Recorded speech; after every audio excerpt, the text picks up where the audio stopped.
Hello and welcome back. If you're new around here, my name is Heather. I am a crime writer. I talk about true crime, the supernatural, books and writing. So if you like that kind of content, feel free to subscribe and let's get into the video. So today I'm going to be talking about the sensational Brides in the Bath case. Now this was a crime that gripped late Victorian London, and again another one that got me into true crime. I read about it in psychology class when we were looking at serial killers and what makes a serial killer, and I was absolutely fascinated, although I'm very squeamish. So it wasn't during this one, it was Son of Sam. I felt very sick all the time because it was about stabbing, and I was like, I can't deal with this. But this one is not about stabbing, it's about drowning. Let's drown some women. George Joseph Smith was born in Bethnal Green in 1872. He was a cold-hearted man, not very nice to women, and he was known to be very heartless. There was a power behind his eyes, apparently, that women seemed to like. One of his father-in-laws said his eyes were as mad as a dog's. There was something about a late Victorian man, a businessman with money behind him, that women seemed to just go mad for, and he used this power to his advantage. This power was going to be used bigamously and later on murderously. In 1898, George married Caroline Thornhill under the impression that he was a prosperous businessman called Oliver George Love. Unfortunately, when he went bankrupt, he sent his wife to go out to work for them. She was sent out as a maid to work for several rich families. They moved around from London to Brighton to Eastbourne, all to steal as much as they could from wealthy employers. All went well until Caroline, under the instruction of her husband, went to pawn some of the items they had stolen. A suspicious pawnbroker reported them to the police. Caroline was arrested and went to prison for a year, and George disappeared. When she was released, she named George as the man who made her do it, and he got 2 years in prison. By the time he was released, she had moved to Canada, but they still remained married nonetheless. And that's very important information. They were still married. Smith then went on to marry a massive string of women, all under different aliases for the money. The first being Caroline, and after her he married Florence Wilson, a widow for whom he took for £30, which in today's money is £3,000. He also sold some of her belongings. He then married a lady called Edith Pelger, who had replied to his advertisement. He was looking for a maidservant, and she replied to it. He then married her. He would disappear for months at a time and always come back with money. She never questioned him, and she had no idea where he would get this money from, but he would always disappear for so long and then come back with his pockets filled. He then married Sarah Friedman, who he took for £400. In today's money, that would be £30,000. Between 1898 and 1914, he married a total of 7 times, never divorcing the previous wife, and taking money as he went. He took them for everything they had. He would convince them to separate themselves from their personal possessions, from their belongings, empty their savings accounts, leave him as the sole beneficiary in all their wills. He would then leave them absolutely bankrupt, and in 3 cases, dead. In 1910, when Smith was about 38 years old, he married a lady called Bessie Mundy, who was about to inherit £2,500. Smith couldn't get his hands directly on the money, so he asked Mundy to give him £150, which she did. He then left her and accused her of giving him venereal disease, which was grounds for divorce. But he didn't divorce her, he just went. 18 months later, a chance encounter on a pier led Bessie to see her husband again. She believed his explanations when he told her that it was best that he left her rather than spreading the venereal disease around. She took him back without hesitation. She was delighted to have her husband back, so she took him into her lodgings and they both drew up some wills. Bessie would inherit nothing if George died, but George would inherit £2,500. As soon as Bessie signed the dotted line, her life was in immediate danger. His name was Williams at the time, and they set up lodgings in Kent, and George set himself up as an art dealer. He also bought Bessie a brand new bath. He then took Bessie to a doctor, explaining that she'd been having fits, and the doctor gave her some medication for it. This was a precursor to what was about to happen to Bessie, so no one would question it if she was to suddenly have a fit in the bath and drown. The doctor received a note saying that Bessie had had a fatal fit and drowned in the bath. Sure enough, the doctor arrived at their house and found Bessie naked, lying face up in the bath, dead. Smith claimed he'd only gone to the shops and left his wife bathing, came back and found her like this. Smith inherited the £2,500, Bessie was buried in a pauper's grave, and he moved on. Just over a year later, Smith married Alice Burnham. It wasn't long before he persuaded her to leave everything to him in the will. Again, she would inherit nothing if he died first, but he would get a hefty lump of money if she died. She also received the suspicious trip to the doctors to say that she was also having fits. Back in those days, it was custom for the husband to visit the doctors on the wife's behalf, so she didn't even need to go. She could have stayed at home while he went and lied about the medical condition, and the doctor trusted him, gave him the medication and left, so it wouldn't be suspicious if she suddenly had a fit and died. On their honeymoon, they found accommodation at a Mrs. Crossley's in Blackpool. Smith would only take the accommodation after he had seen the bath. Mrs. Crossley remembered this when she'd been questioned by the police, because she thought it was a really strange thing to have a look at. Why inspect the bath at such close detail and that be your deciding factor for whether or not you're going to use the accommodation or not? One morning, Smith went out to the shops, came back and found his wife dead in the bath. He inherited £600 and she was buried in a pauper's grave, and no further questions were asked. After a few more marriages, Smith married his final victim, Margaret Lofty. He posed as John Lloyd, an estate agent from Bath. After the marriage, Margaret would be found dead the very next day. After the marriage, the bride and groom travelled to London, where the landlady would claim she heard splashing and then music. She went upstairs and found Mr. Lloyd playing a hymn on the piano, like he'd been there the entire time. He designed it so that he would play music loudly, she would come up to investigate, and then say to police that he was in the kitchen the entire time playing on the piano. He left the house to buy tomatoes and rang the bell for admittance despite having a key, said he left it inside, so that the landlady would go upstairs and be the one to discover his wife's body. She was buried in another pauper's grave and had a very cheap funeral, but he was unable to claim the insurance. The inquest was delayed due to a witness being ill. Smith's downfall wasn't due to him making a mistake or being careless. It was down to the newspapers at the time. A small death in Blackpool would have made local news, just like Alice Burnham's did.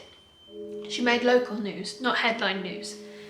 But a bride dying the day after her wedding in a bath in London, that made national news. That found its way to readers all across the country, and one of those readers was Mr. Burnham, Alice's father, and also a William Hayes, who was the neighbour of Mrs. Crossley, the landlady of the accommodation where Alice Burnham was found dead. The husbands had different names, but the coincidence and the causes of death was too coincidental to ignore. Detective Inspector Arthur Neal was set to take on the hunt for the brides in the bath killer. He received letters from both William Hayes and Mr. Burnham, along with newspaper clippings of the reports of Alice's death and Margaret Lofty's death. The newspaper clippings also included information on the insurance policy claimed by their husbands. Detective Inspector Neal went to the place where the Lloyds had taken lodgings. He found it difficult to believe that Mrs. Lloyd has drowned.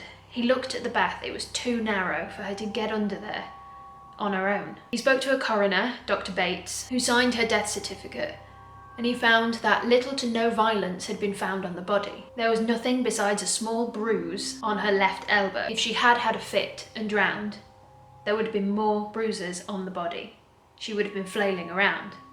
Instead, there was nothing. Upon further investigation, Neil found that an insurance policy had been taken out on Margaret Lofty 3 hours before she died. Her husband was the sole beneficiary, and her savings account had been emptied that day too. Neil was contacted by Dr. Bates, who had been contacted by the insurance policy. They said her husband was ready to make the claim and the withdrawal on his wife's life. The insurance policy was £700. In today's money, that's £69,000. Neil asked Bates to delay, saying that more questions needed to be asked and it was part of an investigation. Neil then went to Blackpool to look at Mrs. Crossley's accommodation. He was told that George would only take the accommodation once he had inspected the bathtub. Neil then contacted Dr. Bates and said, give the insurance company a favourable letter, hoping that the husband would get in touch, and he did.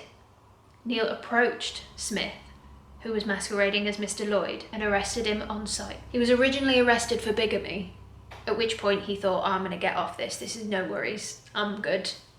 I'm all under different names, they're not going to catch me.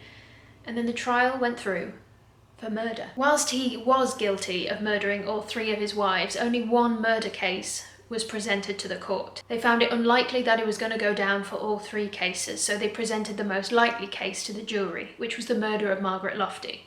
That had more evidence against him and was more likely to get a conviction. After all, his punishment for murdering somebody was execution. He didn't need to be executed 3 times, once would do it. None of the bodies had any indication of violence, which was suspicious. They thought that if someone was going to have a fit in a tiny bathtub, there would be more bonking about, but there wasn't anything on the bodies. The prosecution relied solely on the testimony of Dr. Bernard Spilsbury. He was a recognised pathologist, and his testimony was going to be the testimony that sentenced Smith to death. 3 women, newly married to the same man under different aliases, died within 48 hours of being married to that man. All had their life insurance policies claimed, their savings cleared out, and their husbands the sole beneficiaries of their will. They all had little evidence left on the bodies, were all found by their husband and 1 witness, and all had a bath with the door unlocked. Having a bath was different back then than it is now. The water needed to be filled up with buckets that were heated on the fire and poured in, so it took a lot of effort to have a bath. They were also incredibly narrow and only 12 inches wide at the foot end. By that, not much. That's my head there, look, not much. So there would have had to have been some wiggle room. There was no wiggle room. So there was no wiggle room should anything peculiar happen, like a fit, for example. You would have been bonked around a lot, but they weren't. They were no bonk. No bonk did occur. No bonk. Once the bodies were exhumed and suicide was ruled out, Dr. Spilsbury had a look at what else could have happened. Why would new brides bathe naked nor sensual-like with their husbands next door with the door unlocked? If their husband went into the bathroom while they were taking a bath, they would be incredibly relaxed. Oh darling, nice to see you, hello. And they wouldn't say anything if a tender hand was put on their shoulders. Oh darling, how so cheeky. Oh dear, I'm drowning. It would be easy to drown a relaxed person with no signs of struggle. A young female in a bathing suit helped Dr. Spilsbury with his testimony that would sentence George Smith to death. I'm very wriggly in the bum, sorry. Because it was unseemly that a young woman in a bathing suit would be presented to a room full of people, they had her in a private room so she wouldn't have to be unseemly in a court of law in her nudity. Ugh. Nudity, ankles, oh my god, heart attacks all round. The bath used for the murder of Alice Burnham was presented to the jury. She was in it and she was like, oh look, I'm having a nice bath, look how relaxed I am. She would put her feet up on the end and go, oh dear, isn't it nice? And then Dr. Spilsbury was like, hello dear, nice to see you, and put his hands on her shoulders and pushed her under the bath. Now she was expecting that to happen and she had to be resuscitated when she came out because she nearly drowned. The water went straight into her gob and up her schnoz and she didn't like that one bit. So imagine if you weren't expecting it, you would take massive gulps of air and drown, and there wouldn't be any bonks on the body because you've just gone straight under because your lovely husband has just killed you for your life insurance policy. That was enough to sentence Smith for murder. His first and only legal wife, Caroline, came to the trial and was like, oh, bitch is going down, you little shit. She was awaiting her revenge for being taken advantage of by this little piddly man. Smith was incredibly confident. He thought he was going to get acquitted. He thought he was going to be acquitted. If the glove does not fit, you must acquit. But the glove fit, and he did not acquit. He got hung. It took the jury 20 minutes to find him guilty of murder. Down he goes. All 3 would have been easy to pin on him, but they only really needed one. You can only hang a man once. Could swing him about a bit and hit him with a horse crop, but that's not really going to do a lot. He's already dead.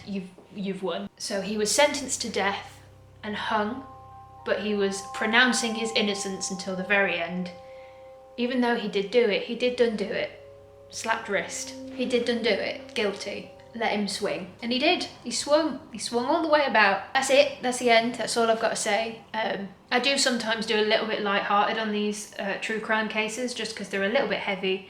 And sometimes, like today for example, I've had 3 coffees before I started filming. That's a lot of caffeine before you start talking about something serious. I don't mean to be disrespectful to anybody that was involved in the case, and I don't want to be haunted by anyone that was involved in the case, specifically murderers. No thanks, you can stay where you are, you dirty beasts. But that's the end, that's all I've got to say. Thank you and good night. Until the next time, thank you.